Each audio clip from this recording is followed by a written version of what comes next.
Who is calling me this late on my own wedding night?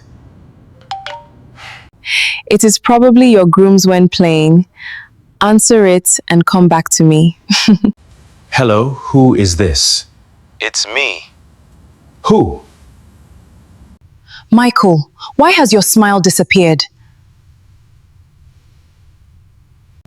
They said I should ask my wife where she was this afternoon. Ask me what? I was in that dressing room the whole afternoon. They said you were with another man behind the hotel before the wedding. Michael, look at me. Look at my eyes and tell me you believe a stranger's voice over your own wife. The call just ended. Whoever it was, they wanted me to hear that before I touched you tonight. Then we are going to find out who did this.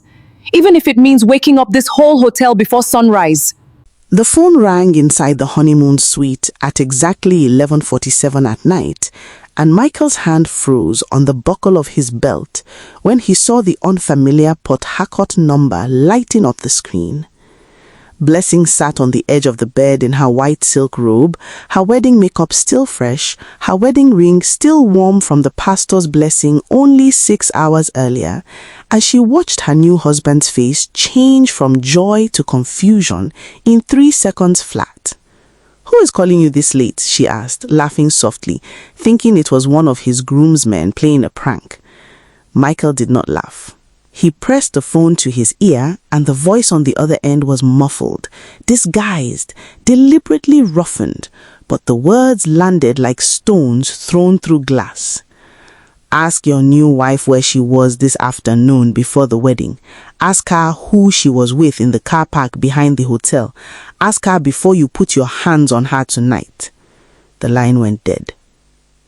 Michael lowered the phone slowly, and Blessing watched the color drain from a face that had been beaming with love only minutes before. "What did they say?" she asked, her voice already trembling, because she had grown up in a house where accusations came dressed as truth, and truth came too late to save anyone. "Michael, I was not with anyone," she said. "I was in the dressing room the entire time. Ask your mother, ask the photographer, ask anybody." But doubt, once it enters a room on a wedding night, does not leave quietly. Michael sat on the edge of the bed, his shoulders heavy, his joy from hours earlier replaced by something colder, something his own mother had warned him about during the long drive from the church to the reception hall, when she had pulled him aside and whispered that something about Blessing's sister did not sit right with her. 3 days earlier, in a smaller bedroom across town in Port Harcourt, Helen had stood in front of her mirror practicing how to disguise her voice. She had pressed a handkerchief across the phone speaker, lowered her pitch, rehearsed the exact words she would say, because Helen had spent 11 years watching her younger sister Blessing receive everything she believed she herself deserved. The family's attention after their father's accident, the scholarship to study accounting in Lagos, and now, worst of all, a husband from a respected family in GRA who looked at Blessing the way no man had ever looked at Helen. Helen was not a wicked woman by nature. She told herself this every night, the way people tell themselves comforting lies to survive their own choices. She told herself that she only wanted to delay things, only wanted one night of doubt planted between Blessing and her new husband, just enough to prove to herself that she still had power over something in this family, that she was not invisible, that she was not the sister people forgot to ask about at gatherings. But jealousy, once it finds a foothold, does not ask permission to grow. She had started small. Anonymous messages to Michael weeks before the wedding, vague warnings about Blessing's character, nothing he could trace, nothing he could prove, just enough static to make a careful man pause. When the messages did not stop the wedding, Helen grew desperate. She convinced herself that one phone call on the wedding night, one seed of suspicion planted at the most vulnerable hour, would be enough to make the marriage crack before it had even properly begun. She did not know that Michael's mother, a sharp woman named Patricia, who had buried one husband and raised 3 children without flinching, had noticed something strange about Helen's behavior all week. She had seen where Helen's smile did not reach her eyes during the wedding rehearsal. The way she lingered too long near Michael during the photographs. The way she asked too many questions about the couple's honeymoon plans. Patricia had not survived widowhood by ignoring her instincts. So, 2 days before the wedding, she quietly hired a private security contact, an old family friend who ran a small surveillance company, and asked him to simply keep an eye on things during the event. Nothing dramatic, she told him. Just watch. Back in the honeymoon suite, the silence between Blessing and Michael had grown unbearable. Blessing rose from the bed, her hands shaking, and reached for her phone. "Call your mother right now," she said. "Call her and ask her if I left that dressing room even once." Michael hesitated, torn between the woman he had promised his life to hours earlier and the cold seed of doubt now sitting in his chest. "Michael," Blessing said, her voice breaking, "I have loved you since the day you walked into my cousin's shop in Transamadi. I have never once given you a reason to doubt me.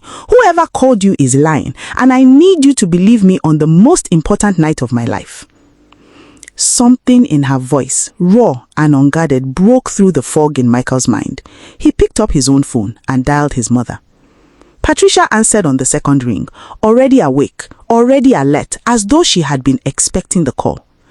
"Mama, somebody just called me. They said Blessing was with another man this afternoon before the wedding." There was a pause on the line, and then Patricia's voice came back low and steady. "Michael, listen to me carefully.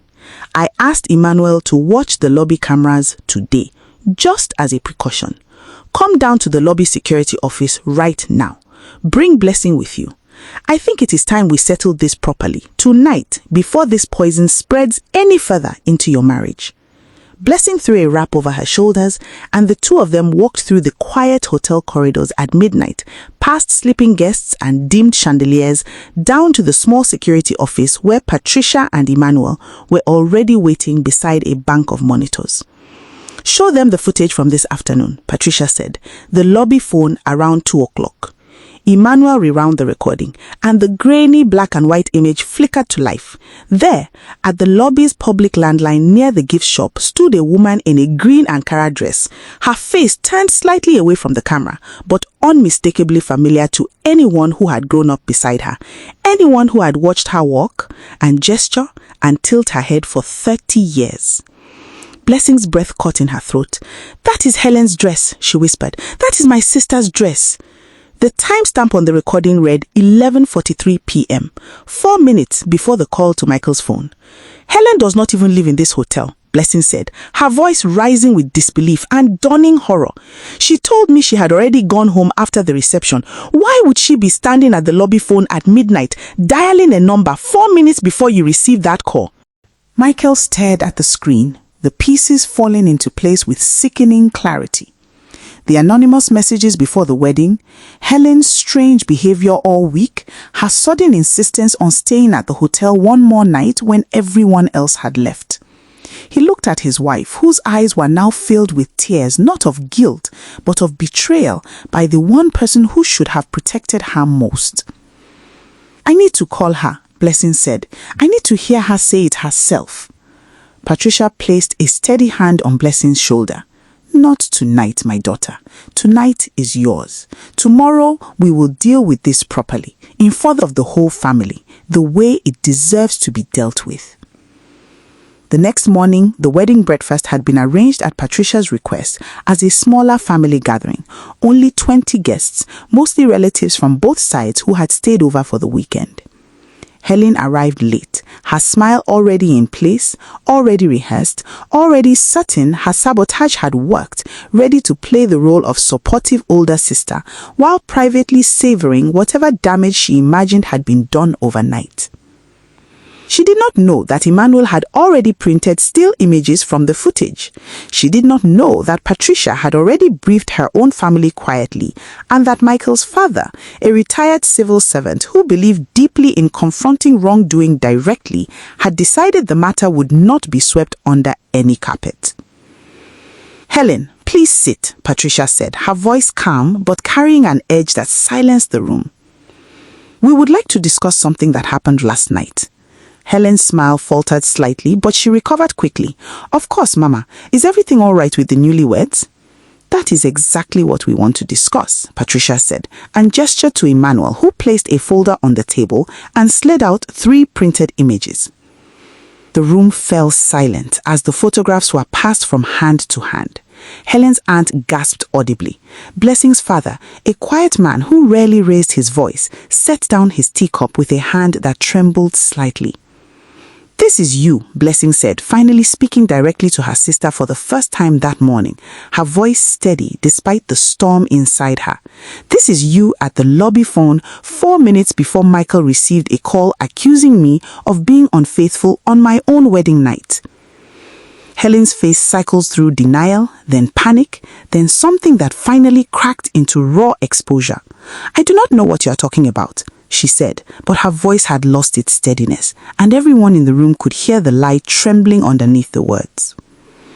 "Helen," Michael said quietly, "I still have the call recorded on my phone. Would you like us to play it so everyone can compare your voice?" The silence that followed was the loudest sound in the room. Helen's hands began to shake. The mask she had worn for 11 years, the dutiful older sister, the patient unmarried daughter, the woman who always smiled through every family celebration that was never about her, finally slipped away completely, revealing the exhausted, bitter grief underneath. "You have everything," Helen said, cracking, tears finally spilling over. "You always have everything. The scholarship, the attention after Papa's accident, and now this man who looks at you like you are the only woman in the world. What was I supposed to do? Watch quietly while you take the last thing that could have been mine." "Nothing that is mine was ever meant to be taken from you," Blessing said, her own tears falling now, grief and anger mixing together in equal measure. "I never asked Papa to favor me. I never asked for the scholarship instead of you. And I certainly never asked you to try to destroy my marriage on the one night I should have felt safest in this world." Patricia's voice cut through the weeping with quiet finality. "Helen, you came into my son's wedding, into my family's home, and you tried to poison a marriage out of envy. I will not pretend this did not happen, and I will not allow my son's marriage to begin under a shadow you created." Helen's mother, who had remained silent through the entire confrontation, finally spoke, her voice heavy with shame. "Helen, what have you done to this family's name?" By afternoon, word of what Helen had attempted had spread through both families, the way truth always finds its way into every corner of a Nigerian household. Relatives who once defended Helen's quiet nature now looked at her differently.